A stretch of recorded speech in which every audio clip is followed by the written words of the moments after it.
At FLOGEN SIPS 2025, Nobel Laureate Professor Dan Shechtman, 2011 Nobel Laureate in Chemistry, will deliver a plenary lecture titled, "Why Should We Teach Science in Kindergartens and Technological Entrepreneurship in Technical Universities?" In this inspiring talk, Professor Dan Shechtman will discuss the vital importance of nurturing curiosity and innovation from an early age.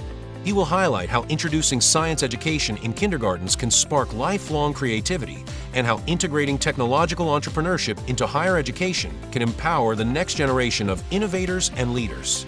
Don't miss this opportunity to hear one of the world's most influential scientists share his vision for transforming education and fostering a culture of innovation at SIPS 2025. Join us from November 17th to 20th, 2025 at the Dusit Thani Mactan Resort in Cebu, Philippines, and join the global dialogue driving innovation.